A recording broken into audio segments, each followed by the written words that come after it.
So I'll give you the backstory. Phil saw our event and he said, okay, can we do this? And I was like, absolutely we can do this because that's kind of what we're here for. And it just so happens, and I'm going to get this wrong, but Phil has a lot of experience in PA-32s. I think he flew checks in the PA-32. You were a check runner? Yep. He was a check runner. And a freight dog, so he knows our airplane, and so he's got a lot of insight. I believe Cherokees to Oshkosh is next, which leads me to aerial photography. I had mine done yesterday because, again, you had to be present to win. Everybody who had signed up was not here, so I went. It was fantastic. Results were phenomenal. So if you want to have an aerial photography session, I believe it's $350. It's a bargain. Like, it's normally $750, $1,000. So if you want that, even if you have a Cessna, we'll let you go. Somebody's here with a Cessna. We'll let you go, but do that. So just shake that thing up real good and turn it upside down and roll that thing out from the side. Turn it upside down. Yeah, now it slides out. Close your eyes and pick one. Let's see who this is going. And we're going to have more drawings too, by the way. We've got. My name's Barry. Yeah. All right, who we got? Oh, you're not going to believe this. You? Nope, I didn't put my name in. Rusty Beard. Hey! He's off getting a flight review. Last year, you got to be available. Present to win. Don't tell him. We won't tell him. We swear we won't. Don't tell him. Are you really doing that? I was kidding.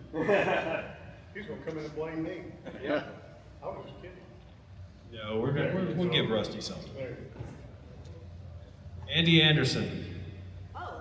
Andy, Base Lake Maintenance. Hey! Base Lake Maintenance. You brought more than one airplane, right? Yeah. An Okay. air photography session. Because I'm not pulling that thing out for an aerial photography shoot in like 20 minutes. Okay. Thank you. He's here. Technically, he's here. I don't want to talk forever. Phil Dixon. Oh, look at me, huh? Okay. All right. Well, yeah, it worked out pretty good that I happened to, I think I just happened to look on Social Flight. How many of y'all use Social Flight to find seminars and things like that? How many of y'all are registered at FAAsafety.gov and get our SPANS notices? Okay, good. For those of you who are not registered at FAAsafety.gov and want to be registered, come make a mark on this sign-up sheet for wings credits right next to your name. Now, in order to get wings credits, you have to be registered at FAAsafety.gov, and then you're enrolled in the wings program. So that's the way that works. So if you do want an account, and maybe you're not interested in wings credits, I mean, that doesn't matter. You can put your name on this list, and then we'll go ahead and get you registered. What that means is whenever we have things like this in the future, then you'll get notified. So when you register, you put in your zip code. So I know a lot of y'all are from out of state, so you get to put in your zip code, and it'll pull seminars from your area, put it on locally for you. So by the FAA safety team, which is what I'm a part of and what I do. So anyway, are there any FAA safety team, FAST team representatives here? Any reps? Okay, these are people who are pilots that volunteer to be a part of the safety program. They're interested in promoting safety. So if you're interested in promoting safety and volunteering for the FAST team, when you get back home, look on FAAsafety.gov in the directory and find out who the FAST team program manager is in your area. Give them a call and say you'd like to volunteer.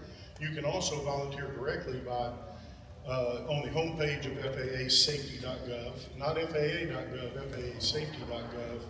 There is a link to learning more about the FAST team, and then on that page, you can join to be a volunteer in your area, and to help us put on stuff like this. You know, a lot of times we need people that will help support. We know that pilots like food. We had the pancake breakfast. You guys wouldn't be here just to hear me. It's the pancakes, isn't it? Be honest. So, you know, if we have sponsors, if we have volunteers to help find sponsors for the food or to help set up programs, that's all great. It helps us spread the safety message. So let me run through a few notes here because we got some vendors back there in the back, and I just want to make sure that you guys hear their name one more time in case you hadn't been back there. But Tempest back there, and it's tempestplus.com. Jeff back there is, you know, they were supporters. They have a booth back there. Base Leg Maintenance, who I think just won that the flight thing. They're out of Peachtree DeKalb. Anybody here from Georgia? Cool. Okay. Perfect. They do avionics upgrades, annual inspections, parts, repairs, interiors, and cleaning, AOG services. Then there's Power Flow back there, Jim Schaefer, and they have exhaust systems. So Aspen Avionics flight displays, they're out of Colorado, I believe, unless there's another Aspen somewhere, which we joked about that earlier, it's Colorado. Electro Air Electronic Ignition Systems, dual magneto replacements is what they do, those kind of ignition systems. And then we have South Seas Ventures, and they have GA replacement parts. And then laminar flow systems at Daytona Beach, so they can help your piper go faster. And who doesn't want to go faster, right? So I also like to thank Lee and Steve and Chris for helping put this thing together. Those guys did a great job of getting this thing organized, obviously. So, and it looks like this is an annual event. Do you guys enjoy coming to the Memphis Millington area? Is that pretty cool? Is it easy for everybody? That's good. That's good. You know, that's why FedEx is here, because it's kind of in the middle of the country, right? So they like the fact that they can soar here in the middle and get to both coasts before 10 a.m. Also like to thank the 99s, which I don't know if they can hear me back there, but for the pancake breakfast, so that was great on their part. Alrighty, well, there is a sign-in sheet for the Wings, as I mentioned before. How many of you are members or are involved in the Wings program? All right, excellent, great. We do appreciate that. You're working on your proficiency, and that's one of the things that I tell folks to try to persuade them to get into the Wings program. We got airline pilots here. Well, see, the airline guys, how often do you have to go to training in the sim? For me, it's once a year.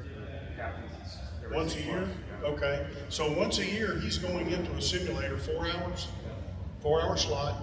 How many years have you been doing this? It's my first year. This is your first year? There's going to be plenty. By year 10, do you think you'll have the gouge down? Do you think you're going to know what's coming? Okay, so your 4-hour sim session, he'll probably get done in about 2.5 to 3 hours. And then you know what the instructor does? The instructor will look at him and say, let's try some stuff. Have you ever done a loop in one of these? Have you ever landed one with no engines, you know? And I can only think that Sully Sullenberger, everybody knows who he is, when he did one of his sim sessions, I imagine they could have shut down the engines on him. Let's see how far this thing would glide, you know. I don't know that actually happened, but you know, that just actually came in handy for that guy, you know. So, you know, but the whole point of it is that, you know, if let's say that one of you guys has a granddaughter, and would you have any problem putting their granddaughter in a plane to go anywhere with this guy, even in this GA plane? Probably not, because you know he's red hot proficient. The Wings program is for the rest of us who are not getting the airline training that he is, so that when we put our granddaughter in the plane with us, we know that we're as proficient as we can be. Now, how does the Wings program do that? Well, it does it by, obviously, educational things like what we're doing today, but then the rest of the Wings program, which is harder for some people to get done. It's easy to come to a seminar, do an online webinar, but going out with a flight instructor and having them evaluate you, even though you can't really fail it, you know, they just show you tricks and techniques that they may know. But anyway, going and flying with them and letting them evaluate you on a regular basis, it's a little more intensive than a flight review, because really it's not currency that's the goal, it's proficiency. So that when you do go put your granddaughter, your daughter in the plane with you, you know, your wife has confidence, you know, everybody's got confidence that everything's gonna go well because you're well trained, you stay on top of it. That's really what the Wings program is all about. So those of you that are in the Wings program, thanks. I hope you're getting the flight portion of this done. Find one or two instructors in your area that also support the Wings program, or maybe encourage some people that are flight instructors to get into it. And we do appreciate that, and I think that's a good goal for you. It takes care of your flight review, of course. And you may even get a break on your insurance. So, matter of fact, depending on what company you're with, I believe. All right, so first thing we're going to start off with, and I forgot the little slide clicker, so I'm just going to have to advance this on my own. Got a couple of videos for you.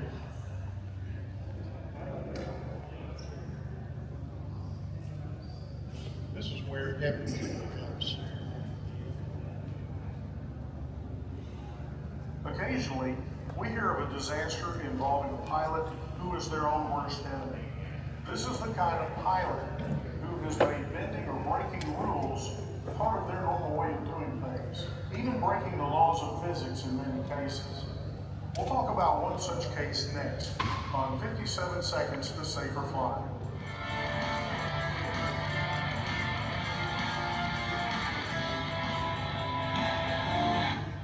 People died when the Cessna 182 crashed into a mountain on a trip from Florida to Gatlinburg, Tennessee, the day after Christmas 2016. The pilot, with no instrument rating, decided to descend through a 2,000-foot thick cloud layer in the most mountainous part of Tennessee. There was no record of a weather briefing from nuance or ForeFlight. His medical certification had expired. A non-approved drug was found in his system. The airplane was overdue for an annual inspection, and in this situation, he was a low-time pilot in over his head. He was known for being an anti-authority type who would often take off with his family on board into below VFR conditions. I guess we could say he also had an attitude of invulnerability. The two passengers had unwittingly put their trust in a person who was known to cut corners and skirt the rules. Do you know of a pilot who cuts corners or skirts the rules on occasion? If so, use your soft skills to lend some guidance to these pilots. Or contact one of my counterparts in the FAST team in your area. Some folks believe that the rules are just not for them. But remember that old aviation adage. There are old pilots and there are bold pilots, but there are no old bold pilots.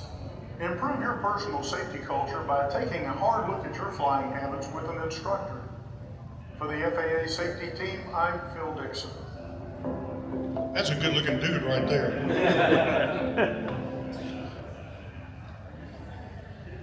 I'm going to bore y'all with a couple more.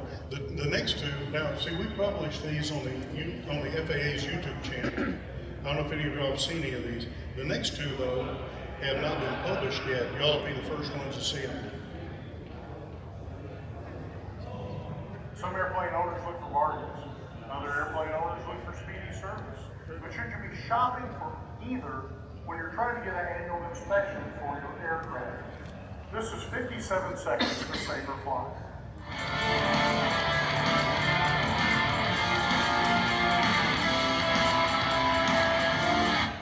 FAA inspectors discovered this bill in the maintenance records of a Piper Cub that had crashed, a $300 annual inspection.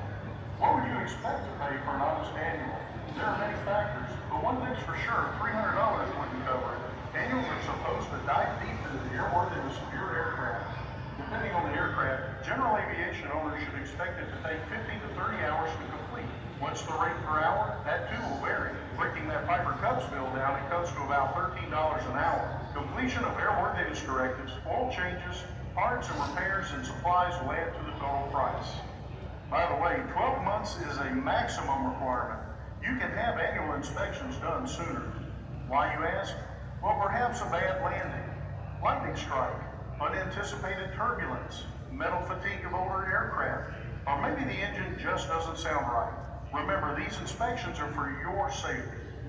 The safety of family and friends should be enough to encourage any aircraft owner to to demand a full-service annual inspection. Hey, excuse me. Would you do an annual inspection for, say, $13 an hour? No, why would I do that?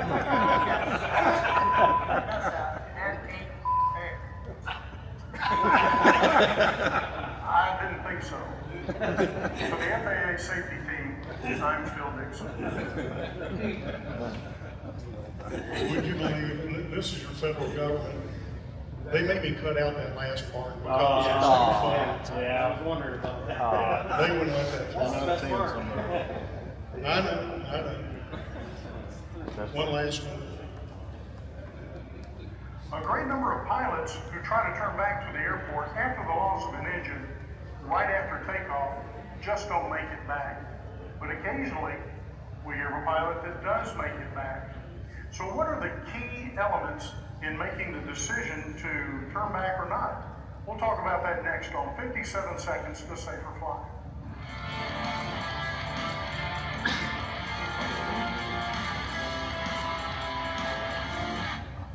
AOPA's Air Safety Institute released a video around 2016 in which a pilot returns to the airport after losing the engine of his Mooney. With a high temp of only 49 degrees Fahrenheit, that Mooney had a good climb rate.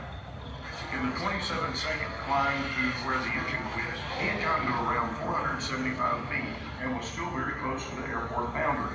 He drifted down for 60 seconds and sweated making it over the trees on the way back. Would he have made it back on a warmer day when the climb performance is less? Would he have made it back with a couple of passengers on board? Or what if he had shallowed his climb out angle? It's all about where you are three-dimensionally from the runway when the engine quits. One other thing, it's not a 180-degree turn back to the airport. You could be banking for 270 degrees to maneuver to the departure runway.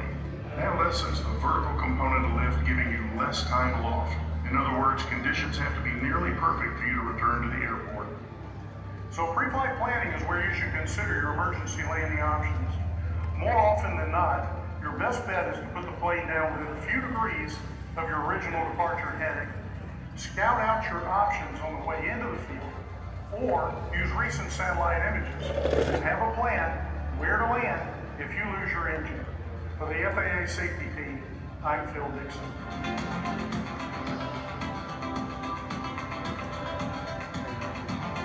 Now, the last one, of course, is more of a controversial topic, and the FAA, it's taken a while for that one to get out, mainly because everybody's vetting it, in the FAA. So it's like, oh my gosh, this process, because, it's everybody, the impossible turn is something. Has anybody in here actually done that, where you've lost an engine and turned back to the airport?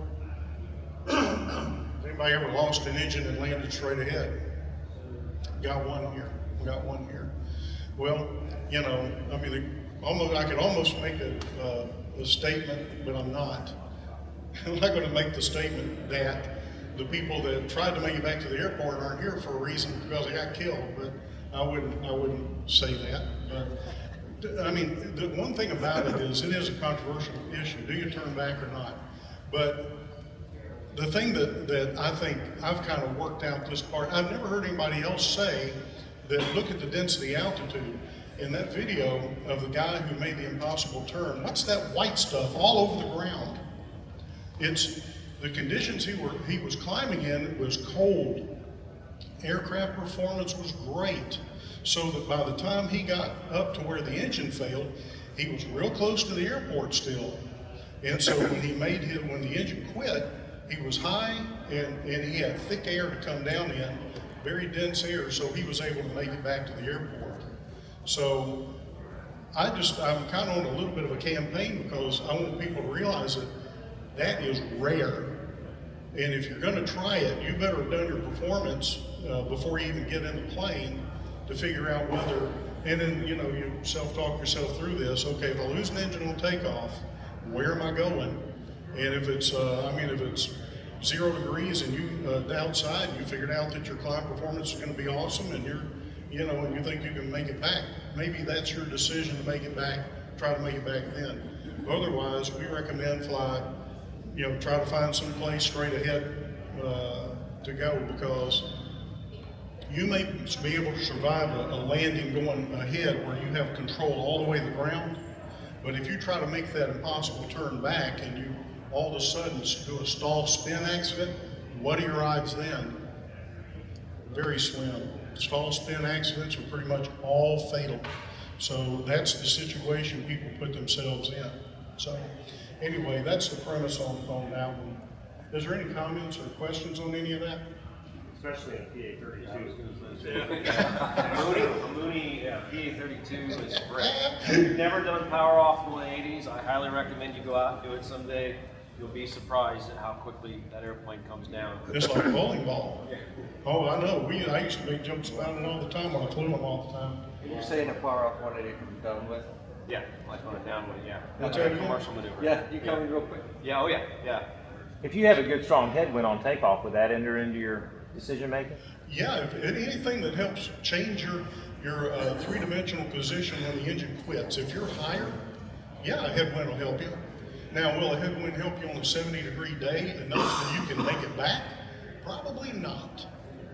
But this is all stuff that as you get to know your plane better and better by going into these performance charts and looking at different scenarios. And I know what happens. I mean, you're in a hurry. I mean, and you just have a little bit of time before you got to get in the plane and go. And this is a load that you're familiar with, and you get in the plane, and you usually fly with one or two people and full of gas, and you're very familiar with the time of year that you're flying. So maybe you don't do the performance charts, but this is one way to get more intimate with your airplane, is to really dig into those performance charts, and then even go out like they recommend. Who recommended it? Go out and get in your plane and actually fly it and see if it goes, because as they say, when they put these performance charts together, it's with a test pilot and a brand new airplane. How's yours going to perform with you in it? What if you weigh 80 pounds more than the test pilot? Can I ask a quick question? Yeah. I've got a Pershing Bar 6, so fixed gear. Do the glide performance of a taper wing fixed gear, Sarah or whatever, does it glide better than? Yes. Or is it about the same? Anybody know? I thought the thing was better. He thinks it's better. Quite a bit better? POH, I think, that's better glide. Yeah. Not much better, but Slightly better shape.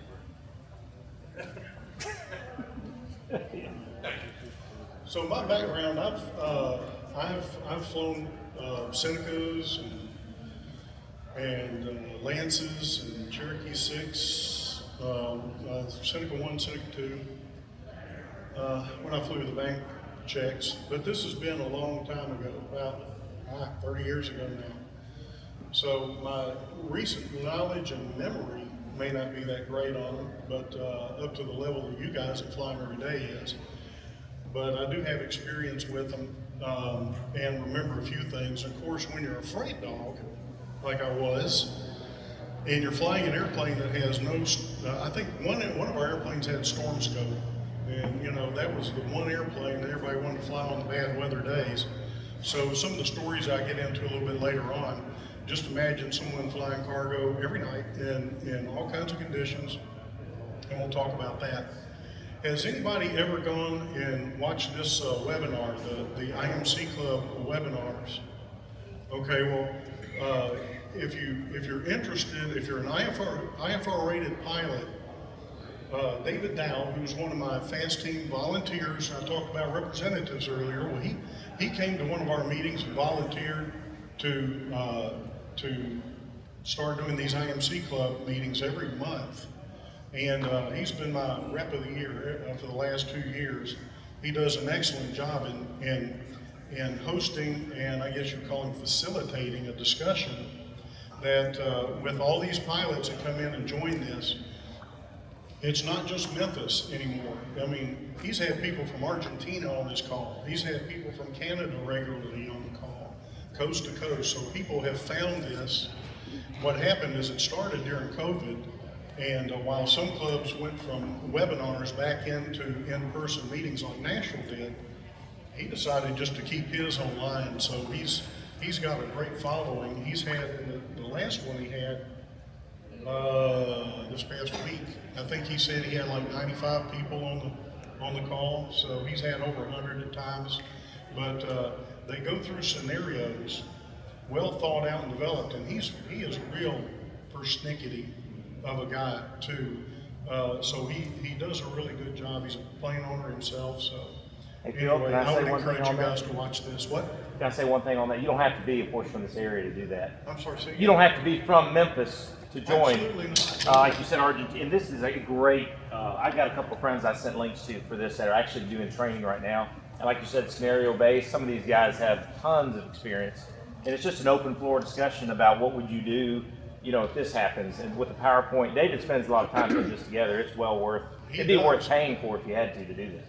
Oh yeah, it's free, I mean, totally free. He does this out of the, I mean, it just keeps him busy during retirement. He made it pretty well in doing working. He was in the trench digging business, and he got into the safety aspect of that because people were dying as they were building trenches, and he started promoting safety in that world, and then he became an airplane owner, and he thought, I'm gonna start doing this for airplanes. So anyway, being instrument rated, so I don't think any of you who click on that QR code and go to one of these meetings, I don't think you'll be disappointed. I actually did the June meeting where we talked about the JFK Jr. crash, because believe it or not, it's been 25 years since that crash. Wow. 25 years.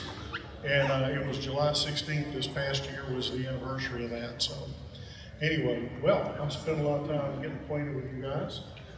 Here's one of the first things that happened to me with one of my bank check runs. And I was going from New Orleans to Hawkins Field in Jackson, Mississippi. And this particular morning, we had a crash pad. There was 3 of us that would meet in New Orleans. In the evening, we would hit the crash pad while they sorted the checks, and then we'd all go back to the plane. They'd load the plane, and we'd all go different directions from New Orleans, from Lakefront. On this particular morning, I get back to the airplane, get in it, and thunderstorms are overhead. So, I get vectors through thunderstorms with ATC's help, because like I said, we had no radar, no nothing. And this is early 90s. And so I get past the thunderstorm line, and there's like this. It's just this undercast below me. So here I am flying along, and I guess I'm at like 5,000, 6,000, somewhere up in there. And, doing the east-west thing, I can't remember, it's kind of a straight line. If you look, almost, it might be a little bit more of a westerly line. Anyway, when I get as where I think, about 80 miles out, where I think maybe I can start picking up Jackson Hawkins Tower, I will tune into it and I'll just listen to see if I hear anybody and where they may be breaking out on a day like this. Where are they breaking out on the approach? Well, sometimes if I don't hear anybody, I'll call Jackson Tower. What are your bases? And I'll get that information. I don't remember which technique I used this particular day, but I found out that the bases were like 1,500, I think it was. So anyway, I get up around, see where it says M11 up there, that airport going in. I get somewhere around that area, and all of a sudden I get a total electrical failure.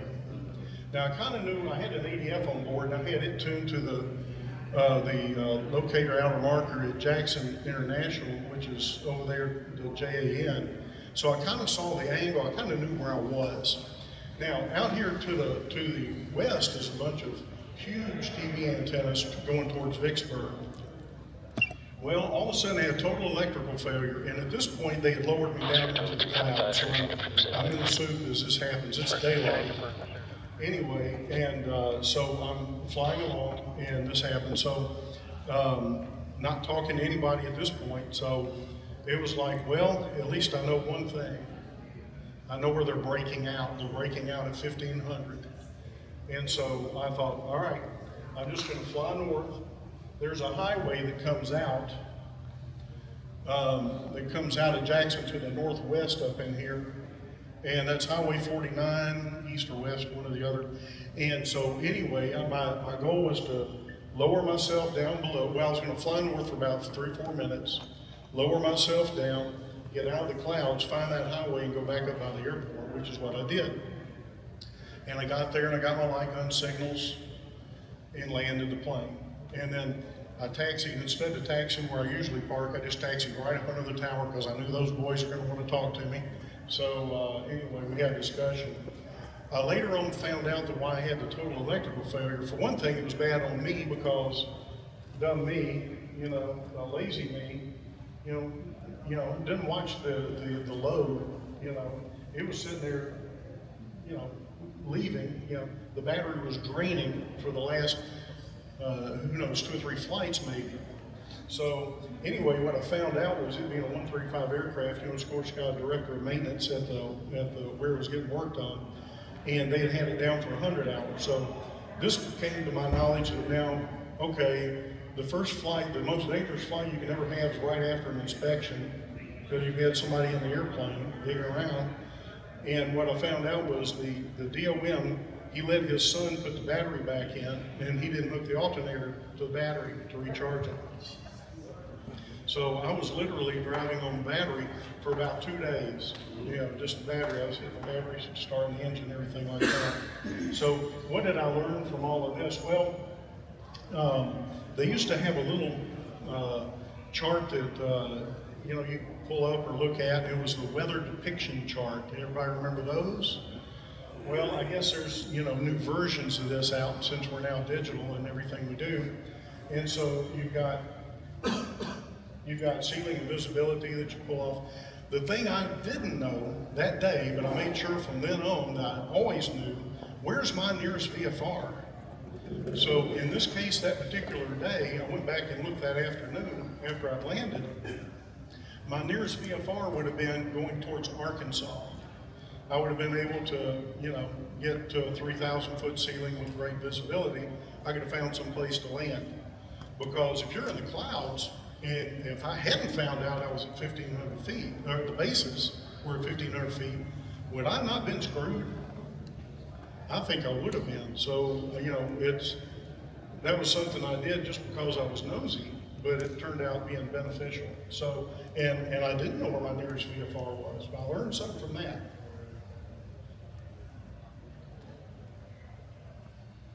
Did you have anything with you that could give you any kind of indication of how far you were from those towers? From the towers? Yeah. At that point, by looking at, and just, back then, we didn't have moving maps. You had to have it all in your head. That's why I used everything at my disposal. That's why I had the ADF tuned, or the NDB tuned over to Jackson, so I could kind of watch it sweep. As I'm going north, it's doing this, right? And so I knew where I was. I knew I was past the towers. But that's only because I was extremely familiar with that route. I'd flown it over and over and over. What if this is the first time I'd ever gone in there? Would I have had the testosterone to descend out of 1,500 if I knew there were towers but didn't know, or didn't know there were towers, And what if I were in a mountainous area? There's so many ways I could have been screwed on that flight. And it's just because, sometimes you get a little complacent, fat, dumb, and happy. So I try not to be so fat, dumb, and happy after this. Did you ever consider climbing back up, give yourself time? Climbing back up for that situation, if I didn't know where the bases were, I never considered it because I knew where the bases were and I knew exactly where I was. And I had a plan. But I may have had to. That'd have been my option maybe if I didn't have that knowledge where the bases were. I probably would have had to climb back up and then try to figure out. I'd probably got above the clouds and been like what's that animal? The thing that looks, what they call those? Prairie dog. That's right. Prairie dog. But I was thinking about the one that was in Lion King. So the one that's over in Africa. Meerkat, that's it. I was thinking meerkats. Anyway, so we take a look at I pulled this yesterday, so it's very fresh. A 10-year look back, almost to the day. And this is the accident profile for PA-32 aircraft in the United States, in registered aircraft. So, you know, the PA-32s, then you got the Lance, then you got the 300, the 300, y'all help me out here, that's still a Cherokee 6. Right. All right, and then you have the RT, that's the T-tailed Lance, right? And then you have the rest of them, as you can see, going down. And I think the reason this slopes the way it does is mainly because there's more Cherokee 6s than, you know, fixed gear than there is anything else. And then probably too, the other part of that is that the Cherokee 6 is probably something that people would be more of an entry aircraft, and so maybe there's less experience flying those. Do you think the gear up landing incidents account for the discrepancy on the retract versus the fixed gear there? Because there's quite a difference. And I wonder if the gear up, I wonder if that's the difference. Oh, you mean with the gear up The landing? 32R versus the 32-300. I mean, It could be. I don't know. I mean, this isn't. This is like all accidents. This isn't like landing accidents or anything. This is like, you know, you fly into the clouds and get disoriented or whatever. So it could be a little of that. I think it's probably more because there's fewer aircraft, and by the time you get to the level of the retractable gears, you probably have more experience and probably a little sharper with what's going on. That's not to say we still don't have gear up landings. Have them. We still have them. All right, another thing. All right, so we look at the fatals in that same period in this group of PA-32s. And, you know, the majority of the time it's the 96, there's no injuries in all of these accidents. So that's your statistics right there. I like the 96. What's that? I like the 96. the 96 is good, yeah. That's where you want to be. That's what I'm thinking of. Now, as far as crashes, aircraft accidents, the majority of them, the vast majority of them is substantial damage to the airplane. Obviously, the destroyed ones, you know, that's where a lot of your incidents of fatalities are going to be. IMC versus VMC. So, you know, you can see that these are fatals. I don't know how the inspectors that put this together come up with 40 blanks. Is it IMC or is it VMC? You know, which way is it? Maybe they just flat didn't know, perhaps, but they should have put it unknown. Blanks, that always, statistically, always makes me mad. All right, so then we look at the parts of the regulation, okay? And you see that, you know, there's some of these that are flying under 135 where you've had some accidents involved there. But the majority is under Part 91, obviously. It's a Part 91 airplane for the most part. All right, and then when you cross-reference the destroyed aircraft with the fatals, some of the results are kind of obvious to you that when you have a destroyed aircraft, you're probably not surviving that. So that's pretty much what happens there.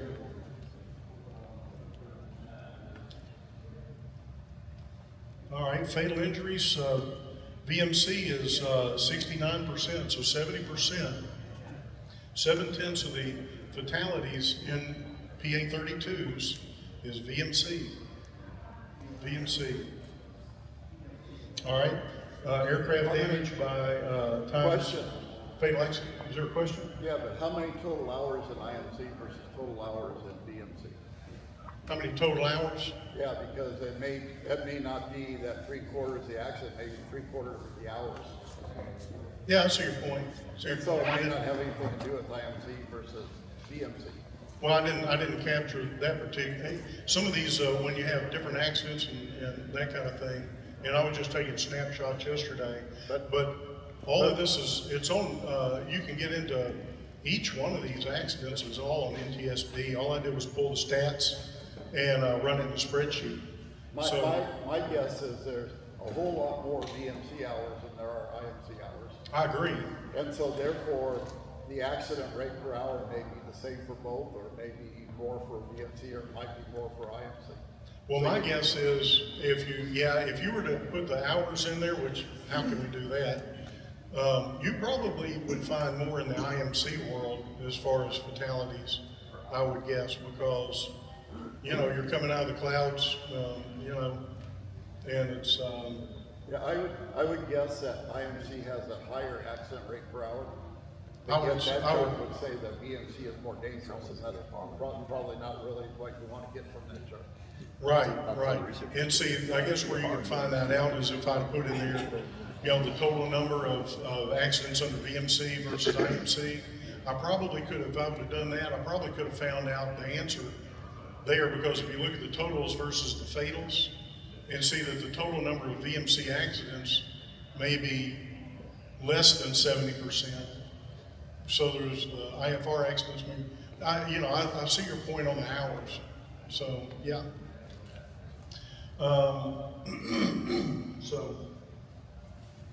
Okay, so now this is not a PA 32, obviously, but I did include it because it is a Piper. And basically, I'm just telling y'all some war stories. Okay, so I'd already gone to bed. It was 10 p.m. I get a phone call. Did you hear about the airplane that landed on Interstate 369? This is while I lived in St. Louis. And the same job I'm doing now in St. Louis. And I was like, no, plane landed on 369. Yeah, I said, it seemed like it wasn't a crash. No. And I said, well, I hung up the phone. I told my son, hey, get in the car. Let's go down and see this. So we drove down there, and as it turns out, I was the only FAA representative. Investigating accidents is not my number one job with the safety program, but that night it was, because the person who was on call lived way over in Illinois, and they just said, hey, you're there, just go ahead and do it. And I'd been an inspector back in my earlier days, so that's me on the other side of the hood over there, the cowling, on the cell phone. My son took this picture. Anyway, so this is what we found. All right, so why did the plane land? All right, well, let me give you a little background too. Creve Coeur Airport is right in St. Louis, is right next to 369. All right, so these guys. This was a club plane, and these two guys, both instructors, they decided they wanted to go fly up to Mexico, Missouri, and shoot approaches, and then fly back into St. Louis to the Creve Coeur Airport and land. Well, when they got back to Creve Coeur Airport, they decided, well, let's do some, just for night currency, let's do some landings here, and it just turned kind of dusk-like. Anyway, so on the second climb out, I think it was, and they're climbing out and they're making the turn to join a crosswind. They get but. All right, and the engine quits. Anyway, so they just turn around and they just land right on the interstate with the flow of traffic. And as a matter of fact, when we towed the plane back over to Creve Coeur Airport, switch tanks, fired right up. Here's what the fuel gauges look like, and what the tanks look like when I don't know if I'm glad we can see this. So you got blue stuff on the left, you got no blue stuff on the right. Okay, and you can take a look at that. So I do another presentation on fuel mismanagement. So some of those of you who are local took care of me, and I'll try to do that in the not too distant future again here locally. And we'll talk about this accident and plenty more. I've got a ton of them, and we talk about fuel. This one, okay, so we have fuel contamination, we have fuel exhaustion, we have fuel starvation. Which one is this? Who says starvation? All right, who says exhaustion? Fuel exhaustion. Okay, it is fuel starvation. I'll tell you why. Fuel starvation is when there's still fuel on board, but for either a mechanical reason or an idiot pilot reason, it doesn't make it to the engine to keep the engine running. Exhaustion is when there's no fuel left in the airplane.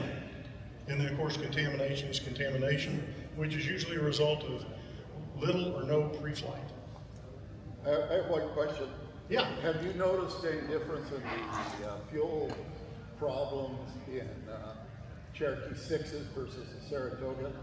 Because the 6 you got to manage 4 fuel tanks, and in the Saratoga you only have to control right and left. I didn't look that up as part of this at all, but you know, knowing what I know about pilots and training levels and stuff, I'm sure there is an occurrence somewhere where that became a factor. I do know of one aircraft accident that happened in Tuscaloosa. It was pilots from Oxford, Mississippi, and it was a Piper product where they flew down. It was 3 dentists and their wives flew down to a dentist convention in a plane that he had recently purchased. It was a twin. Chieftain, I believe it was, maybe. I'm trying to remember. But anyway, somebody here locally say yeah on that? It was what? Straight Navajo, okay. So, you know, halfway back, he reports to ATC, I just lost a fuel pump. A few minutes after that, he says, I lost my other fuel pump. You know, he's got two engines that have stopped in front of him. Well, what are the coincidences of you losing 2 fuel pumps on the same 10-minute, you know, probably. Well, but the thing of it is his engine quit. He didn't know his systems. He did not know his systems. He ran 2 tanks dry. He was tank to engine, or I don't know if he was burning. He might have been burning out of the, I'd have to look at the configuration in the report. Anyway, he didn't know how to get it all started back up again, and they crashed and died, and 11 orphans. 11 orphans out of that, down in Oxford, Mississippi. So, you know, is there a problem with fuel mismanagement when you have 6 tanks versus 2? Well, the problem is you not knowing your airplane, not being proficient in your airplane. Maybe in this case there was some bad instruction involved, or no instruction when he got his checkout in the airplane. How long should a checkout in a Piper Navajo be? It should be long enough to cover all the systems and make sure that pilot that you're in the plane with, it knows enough to keep himself alive. Maybe he's going to learn a few more things, but he doesn't need to learn about the fuel system on his way to his fatal crash. He ended up not, here's another thing, the props, he never did feather them. He didn't know how to do that. If he'd have feathered the props, he would have made the runway at Tuscaloosa. He crashed 1,700 feet short of the runway at Tuscaloosa. That's where all of them died. That is in the TSB report. Y'all can all look up and read. Some of these I would say get on there and look at them. So yes. Well, with the Cherokee 6 at the 4 fuel tanks, there's a fellow on the airfield, maybe it's the Lance. Do they have, Lance has 4 fuel tanks also? Yeah, but just left or right. Huh? They're connected. You only manage 2. Oh, 2. Okay. You just manage 2. The Cherokee 6, and his answer to that is he runs his fuel dry and then switches. Because he doesn't want to leave fuel with 4 tanks, because then your useful fuel load is a lot of, I know he's a little bit more gutsy than I am. I don't think I. So he goes by the useful fuel load, so that makes him a useful idiot? Yeah. But the problem with 4 fuel tanks is now you're leaving orphan fuel in 4 tanks. As opposed to just right and left.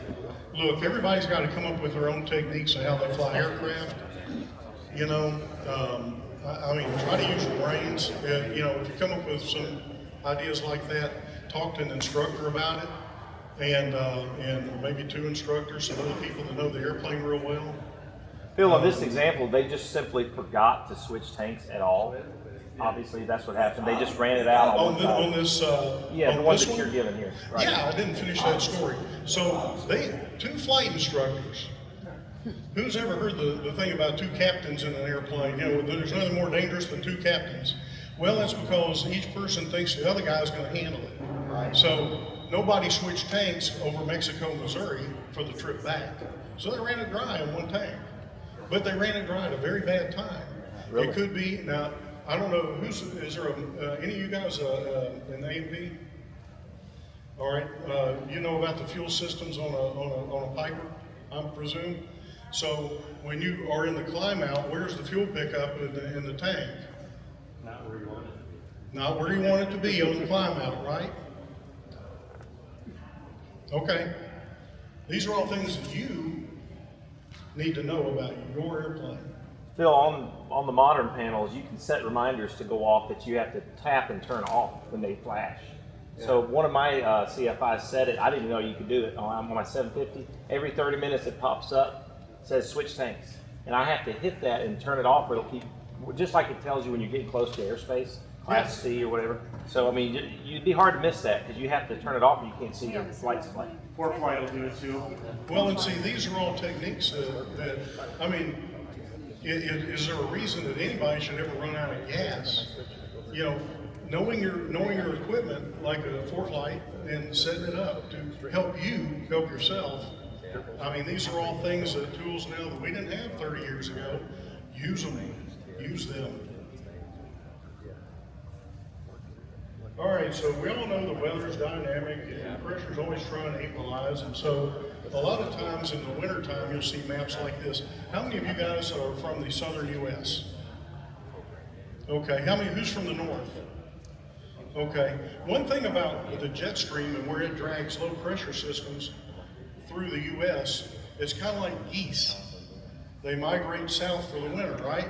Well, same thing with the jet stream. All right, it's dragging south and it's pulling these low pressure systems, which means in the summertime here in the south, how many cold front thunderstorms do we get? Everything's afternoon, it's diurnal heating, and you get pop-up thunderstorms.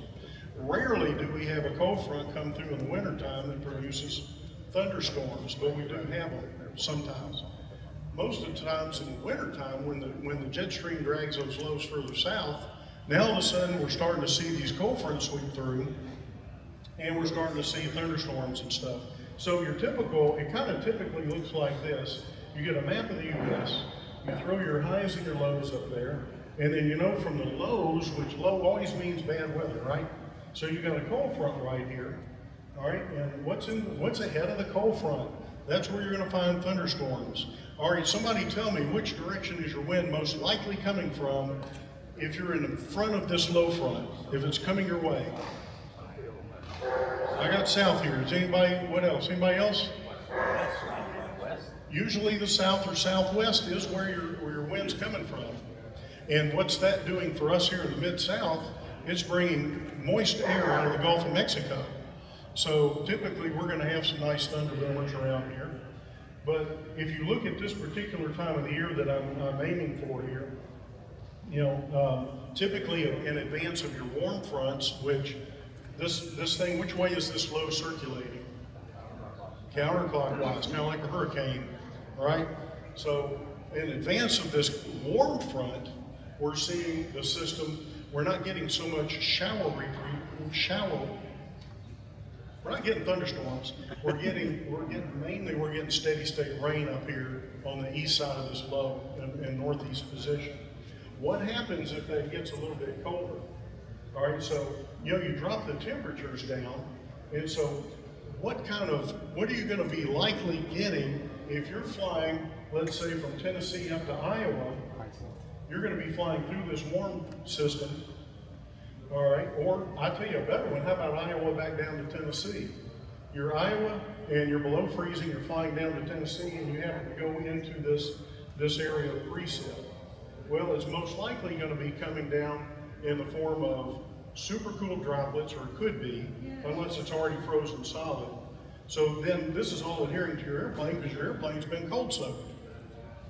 So these are things that you need to think about as far as your atmospheric. Now, and I'll tell you where this plays into my war story here in a minute. So on the back side of this, obviously you've got snow. So you'll see this system all winter long. Usually you're going to have the low one, and you're going to have the draping cold, you're going to have the warm off to the east. And then what you do is if you're doing your homework on a flight, and you go and look down, let's say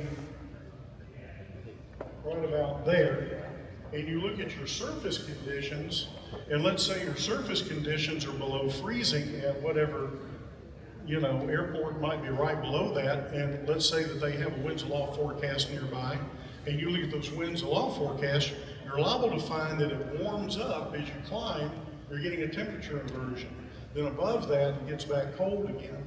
So now you're looking at precipitation coming through, and it may be just right below freezing, super cool droplets. I've got another presentation on winter flying that these come from. All right, so basically you're looking at a warm front looking like this. So on February 8th, about 5 years ago, and I remember the date, but I don't remember the year, and that's stupid of me. But anyway, I heard of 2 days later, a day or two later, I heard of 2 different flights coming from south to north on a day when it was really, really crappy cold weather up in the Iowa or the Missouri area. All right, so one flight was an airline pilot by himself in a Bonanza, and he was flying northbound. He started picking up ice, so he landed, and then he got the ice off the airplane. I can't remember how. The route that he was going to continue on looked like it was going to remain, pretty free of precip, so he continued his flight. The other guy was leaving out somewhere in southern Missouri, and he was going to Nebraska. And so he was with his dad, he picked up a load of ice, they landed, and they refueled, got some of the ice off, not all of it, according to the lineman. Then he gets back in the airplane, he takes back off and starts turning towards Nebraska, and they get into even more precip. They end up crashing, killing both of them. So that's why I make this point that, pay attention to your weather, turn into a weather junkie, just a real guru on weather, and look at these systems, and a lot of times you'll get the benefit of them being in patterns. Everything is a pattern. These hurricanes, they're a pattern. Where are you going to find the surge? The surge is going to be on the upswinging side, usually the east side in this hemisphere, going up, and it's going to be the east side of landfall. So I've got a cousin that her house got wiped out with the first one, Helene, just a week ago, or 2 weeks ago. All right, so, and this is a map that kind of looks like what I just showed you, the animation of. So on my war story here, so back to me as a freight dog, and I can't remember, I think I was flying, I might have been in the Cherokee 6, I might have been in the Lance, but I was in a PA-32. And my check run went from Mobile downtown up to Birmingham, and it was in the evening, and it was winter time, and for some reason they had closed 1836 in Birmingham, and the winds were such that everybody was having to land 2-3. How many of y'all are familiar with Birmingham? 1 or 2, okay. So anyway, and this is back in the 90s. So anyway, we're flying up, and here I am. Where am I? There I am. Hey, 5,000 feet. Well, below me was an undercast at like 4,000 feet. So ATC, and I'm way out at this point, way south of the field. So, they pretty much give me the old descend and maintain, I don't know, 3,000, I think it was, somewhere around in there. So I get down into this, and all of a sudden, I start seeing traces of ice on the airframe as I'm flying through rime ice, right? So as I'm flying along, 5-10 minutes into this, and I'm not thinking too much of it because it doesn't look too bad out my window, but one thing I noticed was the yoke was starting to get real sloppy on the elevator end of it all, right? And I'm like, boy, this is weird, And so I was, doing some of this, going through the air, and it was like, so I ended up anchoring my elbow into the armrest and locking my hand on there and just trying to maintain level that way. And I could feel the yoke pulling back and forth in my hand. So, has anybody figured this one out already? What's that? Why does that make a difference? It's a stabilizer. Well, we'll talk about it. All right, so you look at your basic stabilator versus one of these. All right, so if you get ice on one of these, the ice is on the fixed part, right? So if you're in one of these and the ice gets on the moving part, what that's doing is it's throwing the balance, the weight and balance. Not only do you have an aerodynamic problem, but you also have weight on the front end of the stabilator. So all of a sudden, it's making it do this because it's back there, it's not stable anymore from a weight and balance. And the airflow and the weight on the front is causing a problem. And that's your pivot point. So anyway, what did I learn from this one? Well, all right. So instead of what I actually did, which was fly and get in the middle of the crap, all right, tell ETC you want to stay high, and then you want to join the glide slope and then go down. So your exposure to the icing is minimal. Minimal. Now on that particular flight, when I got below the clouds, I ended up getting below them, and everything sublimated off before I went to land. There was no evidence of ice when I landed. So anyway, but anyway, so that's that war story. Anybody got a war story like that? Anybody got a better one? You want to talk about it? Remember, I'm with the FAA, but it's okay. He's here to help. You get a hall pass. So shameless self-promotion. I have a YouTube channel, and this is one of my best performing videos, and it's all about decision making. We were coming out of Florida, coming back to Indiana. Very similar scenario that we had set up there. The icing, I knew there was potential for icing above me, so we stayed below, we stayed out of the clouds, and somewhere over Tennessee, all of a sudden, boom, just my windshield was just instantly. It looked like mist off in the distance, but we figured out later it was probably super cool liquid. It's coming down through the clouds. Anyway, so my first out was to go lower because I knew it was above freely. But I couldn't get low enough when we were over the hills of Tennessee, and I had told myself 3,000 was the limit.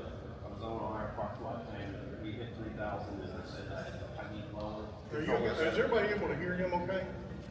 Controller said, I can't give you lower. I said, give me the nearest airport. He vectored me, we landed, and called it. So, Yeah. Well, it happened instantaneously. good decision making. Well, and this goes back to, giving yourself 2 or 3 options for an out. Yeah. Do I need to turn around and go this way, or what do I need to do?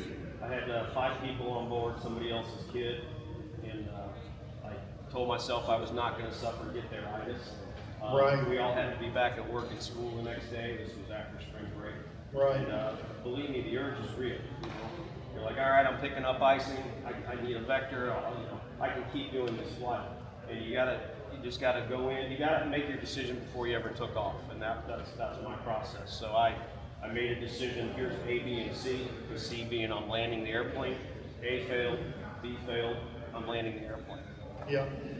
Good decision. So we stayed overnight in Tennessee, and everybody called in sick to work the next day.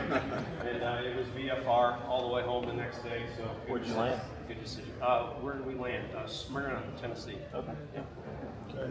Yeah, and so you got a video on this? Is that your shirt? Yeah. Is that your 60 Alpha. It's our tail number. 60 Alpha? And is that your YouTube channel? It is. Yep. 6. How did I Number guess? 6 dash the word 0, the word Alpha. Okay, all right. Yeah, I might check that out. Now see, this guy is a perfect candidate to be one of our fast team volunteers. Don't you guys think? Don't y'all think? That's right. He needs to call his fast team program manager. Where do you live? Indiana. Indiana? Is that before or after the certified letter comes? That's after he gets about 30 hours of remedial training for this. So anyway. He's trying to figure out where the nearest FISDO is right now. Yeah, the nearest FISDO is like 10 miles that way. So I guess it's all mine to do, so report to me on Monday. My icing story, and I hope it's the only one I have, is we're flying along, it was all clear air, whatever, there was clouds up high enough, and this raindrop hits the windshield, and then it got hard. And that was my only icing incident, because I had 1 drop of ice on my windshield. And I'm like, that's the one I want. That's right. I've got, on one of my presentations, I've got a really cool video of this guy who takes a water bottle, such as one of these, so I think it was Fiji, he got, because he wanted really pure water, he sticks it in the freezer and lets it, and somehow he's got it timed to where he knew exactly when to pull it out. So the water was below freezing, but it was still water. And then what he did was he took it and banged it on the table, and immediately you see the whole thing crystallize all the way down. So that super cool droplets is what hits your airplane and freezes on contact and slides. That becomes clear ice. Now if you've been in the middle of rime already and you get this now you've got mixed ice. But clear ice it conforms to the shape of the wing, but it's really hard to get off. Rime ice is easier to get off, you know, just through sublimation, through flying, keeping on flying.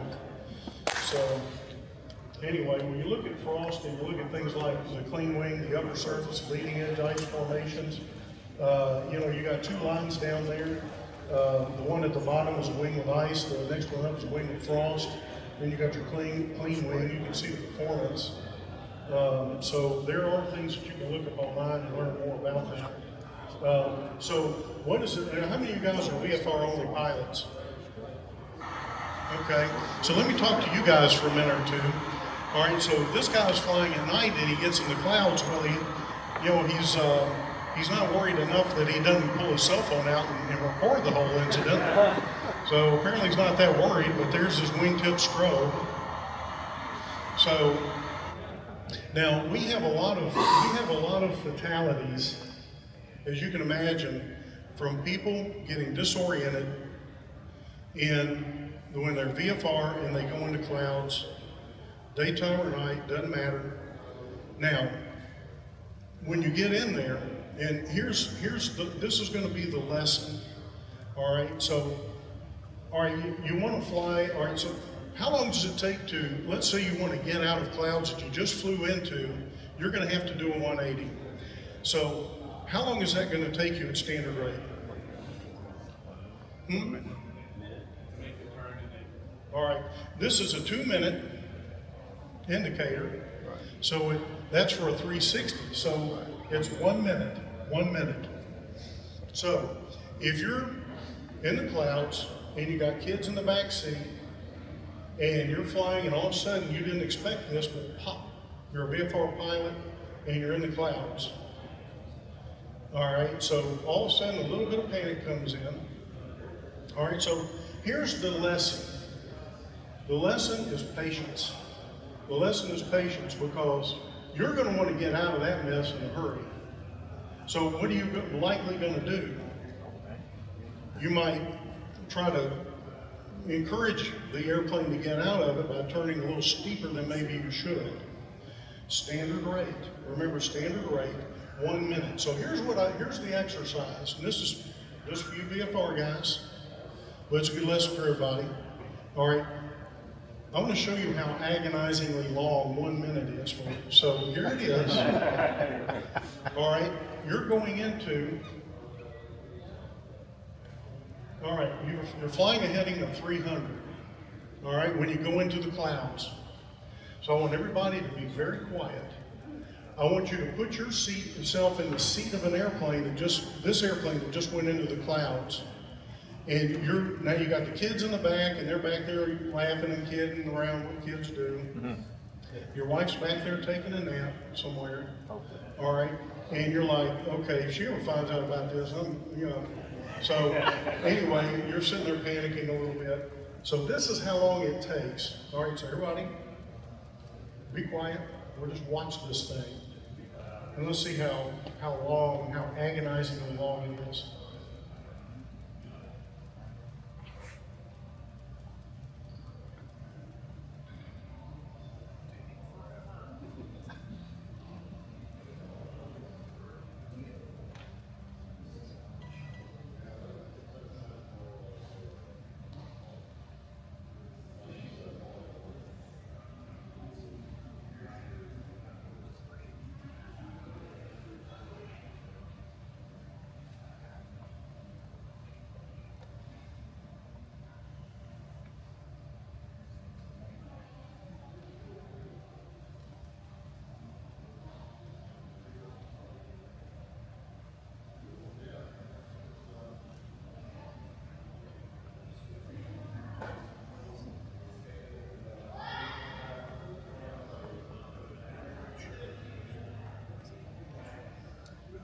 How many people found that agonizingly long? It is, but that's what it takes for you to get out of this. If you overbank, and all of a sudden your ears, your vestibular is not going with you because your eyes, everything doesn't match up and whatever. If you get spatial disorientation in a situation like this, you're dead, along with everybody behind you. All right? So this is why, this is my encouragement for you guys. If you get yourself into this situation, you know, and if we find out about it at the FAA, sure we'll be angry at you for allowing yourself to get into this. But we'd rather be angry at you than you be dead. So, you know, I don't even know if we'd be that angry with you, Didn't AOPA do a video on this? They came up with an average like 270 seconds or something. I think it's even less than that. I think it's less than that. The helicopter pilots have one that's called, you know, my video series is 57 seconds. I think they stole some of my idea because they made it, theirs 56 seconds. They had to be 1 second shorter. Yeah, probably so. Yeah. So anyway, theirs is 56 seconds to live. It's out there on their USHST website right now. All right, so, and here's another little thing is I want to do as an add-on to what we just watched. Okay, so getting into a new aircraft model or a different manufacturer. How many of you guys are new to Pipers and new to the Cherokee 6 or the PA-32s? One guy over here? Okay, what did you fly before?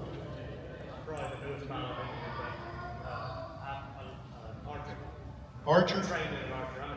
Okay, but and I'm kind of talking about even Cessna guys coming into Pipers. Because we made the joke earlier that they fly like a bowling ball when you pull the power back, right? Well, in a Piper, you know, you pretty much have to fly it to the ground, do you not? You know, it's not like a Cessna where you just kind of pull it and kind of, you know, do one of these until you go, you know. You've got to fly it, right? So it takes a little bit more, shall I say, airmanship. There you go. Airmanship. That's a cool word, isn't it? Airmanship. We're all airmen, airmanship. So, one thing we encourage is take a flight or a course with an experienced instructor. Invite another pilot along to oversee the flight while you mess with stuff, because you're new to this airplane. There's new avionics. All right. Keep flight simple while you learn about the aircraft systems and quirks, because you just got to learn about the systems. You got to know it.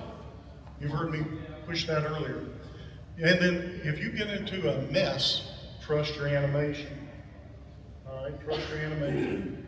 So I want to go into a case where this, you know, this not knowing the airplane, getting into a situation that could have been salvaged, totally catastrophic.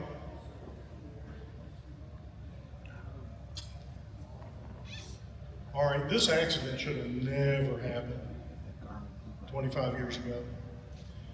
He was new to the PA-32s. He had just gotten out of a 182, John F. Kennedy Jr. Now he is in to a Saratoga. He had 33 hours of Saratoga time when he had this accident. Most of that, I mean like 90% of it was with an instructor.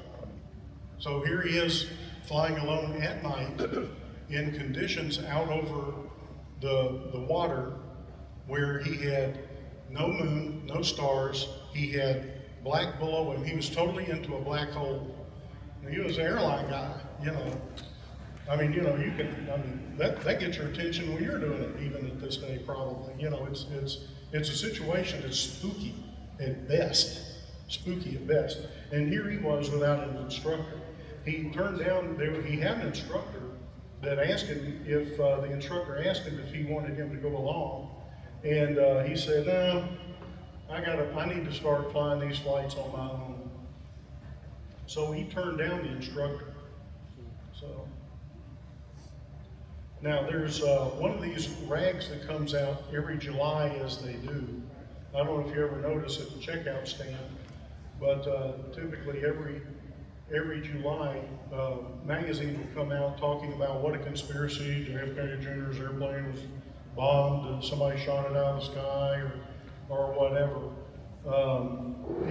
You'll get these rags that are out there. That's his airplane, by the way, the one that he did own, that he came with before.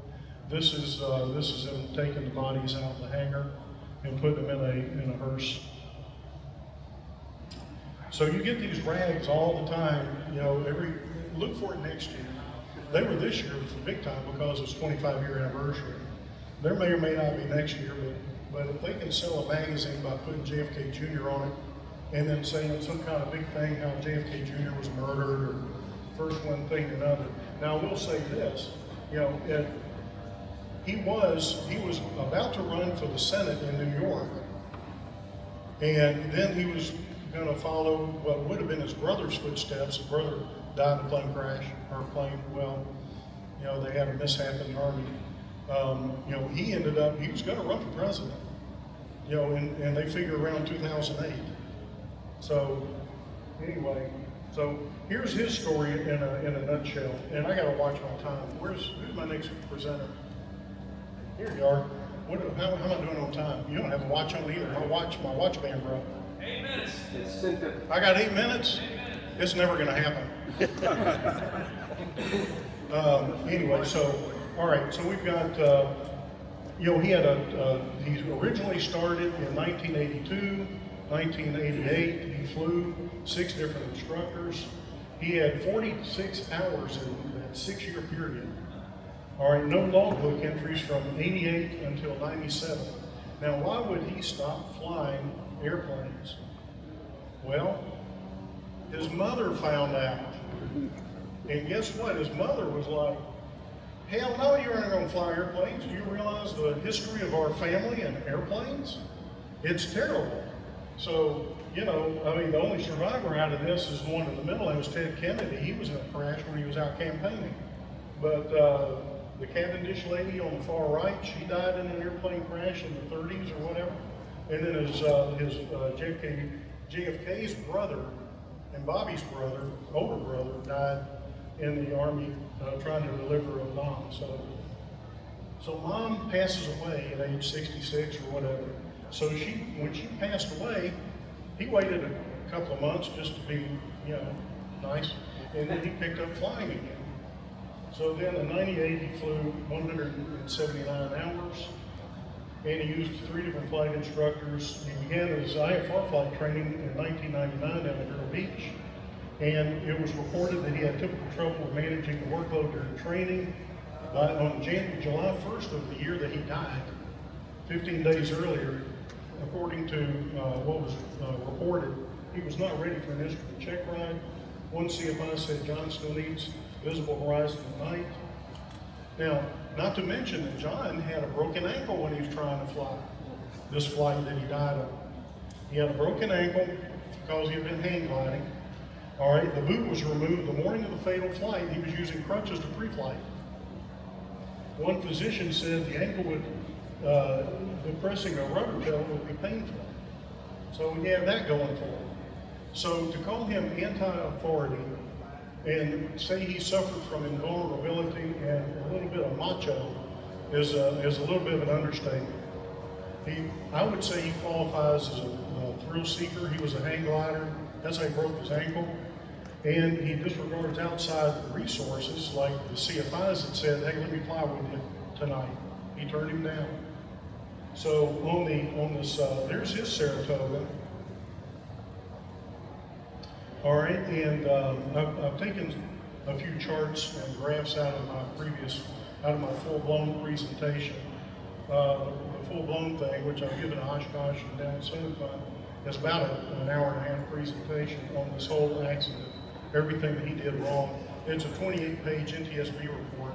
It's fascinating if you guys want to download it. It doesn't say Kennedy anywhere in there, so if you go to NTSB, you can't search Kennedy. You have to know July 16th of 1999. All right, so He began his descent from 5,500 feet. He stopped at 2,200. He climbed back up briefly to 2,600. Then he begins a 900 foot per minute descent, and then a 4,700 foot per minute descent straight into the ocean. Does that sound like spatial disorientation to you? It does to me. Sounds like he lost it. If he knew his airplane well enough, hit the autopilot, wing leveler, altitude hold. Okay. Now, I don't know if you're like me. Who's rented a bunch of airplanes in your life training? You know, every autopilot acts differently in the training world or rental world. So maybe that was his case. He was trying to get used to a brand new different system, and he just never had the confidence in it. He thought he could hand fly. Big mistake. Big mistake. All right, this is where the search of the debris field was. Anyway, the NTSB was searching too far to the south, and we at the FAA told the NTSB, you guys need to be further north. We got reports from the Navy island over here that they got radar, and y'all need to be looking north. And in about 3 or 4 days of searching down south, they finally took our word for it and went back up north. So, by the way, these charts, I talked to the actual lead investigator of the JFK Junior crash, and these came directly from him to me. So,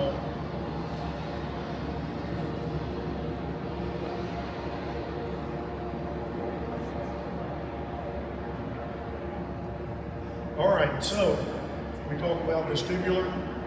All right, you've got, just like pitch, roll, and yaw, you got it all in your head and your ear. And so the vestibular deal, and that's what went haywire on him.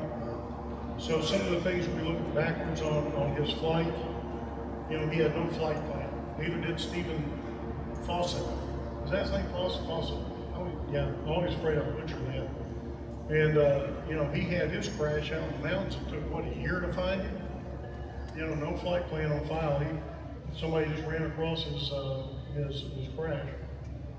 No flight following. As a matter of fact, the last person that John Kennedy Jr. talked to on that flight from ATC was Tower when he left New Jersey. He didn't talk to anybody the rest of the way. And so he was on his own. He was not under radar surveillance, nothing, 5,500 feet. All right. There's a lot more that we discussed with how this accident occurred. I'm keeping it brief. So he did have the ankle distress. They were going to a wedding, so it's get their itis big time, right? He had to drop the sister off and then go to the site where the wedding was. No safety pilot. He didn't call the tower ahead to see where they were landing. He would have found that he probably, if he'd have stayed up high, he probably could have stayed a little higher and made it into Nantucket. All right, controlling your distractions. So your passengers, you know, he and his wife were reportedly having problems right then. And then, of course, use the available equipment on board. He was definitely behind the airplane. So, anyway, there's a lot. Huh? Like I said, it is an hour and a half at a minimum when I do the presentation on this. There is so much to that accident, so much to it. Those of you who live here locally will try to put that on in the next few months. Can you record it and post it something? Actually, as a matter of fact, I did that on the IMC Club. They don't record those though. But I don't know. I don't know. I hadn't thought about that. You know, I might could. As a matter of fact, what I might could do, I know Dave Dow does record the IMC things, but he won't release them because he doesn't want anybody on the call to be shy about speaking up. So he doesn't release them, but for his own perusal, he will look at them. So I might could take it and post-edit it up, put it on the YouTube channel somewhere. I could, I think, because I did that presentation for him. Okay, so let me slip through here real quick. All right, so this is what his Saratoga looked like when they got whatever pieces they could pull off the bottom of the ocean and put them back into the into where they go in the airplane. So, all right, so how many of you calculate your performance every time you fly? At least I've got a room full of honest people. All right, so what I'm about to show you now is an accident investigation when I was an inspector that I did.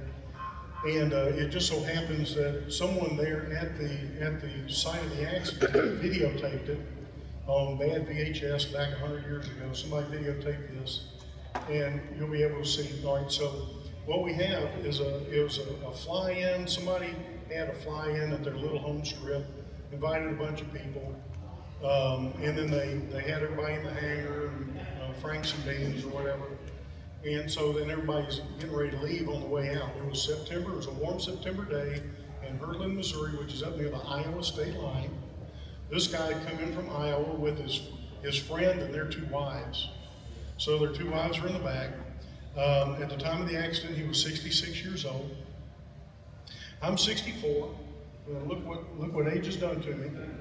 So he's got himself, another guy, and 2 women that kind of look like this too, and they're in the back seat, right? And he's got gas in there.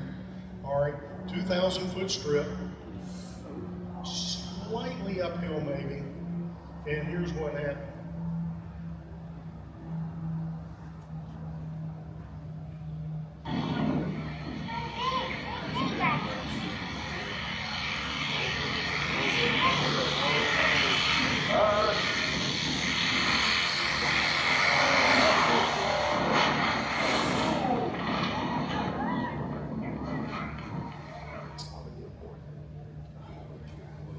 So in slow motion, everybody lived. He had a banged up arm, he got a helicopter ride to get out of there.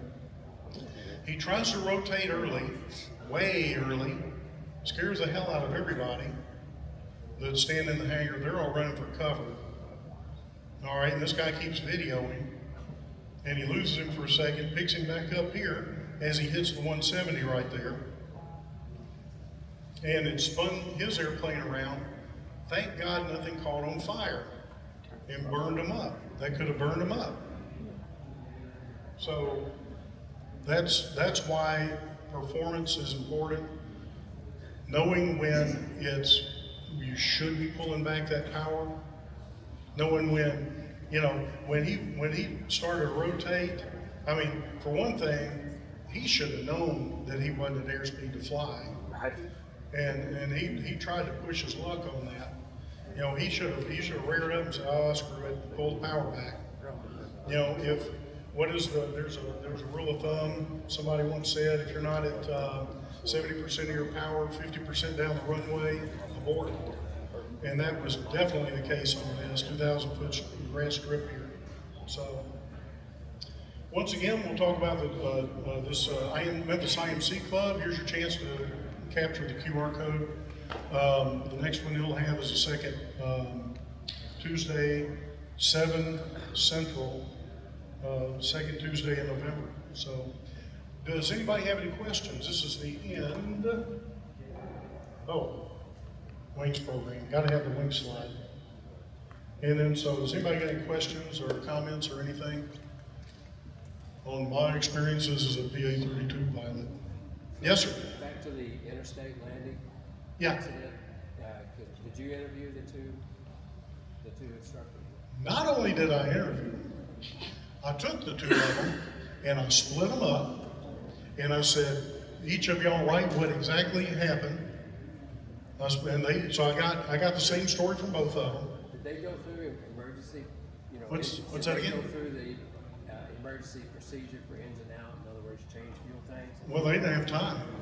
I mean, they were like maybe 200 or 300 feet above the ground when we quit on them. They had no time to turn and land it.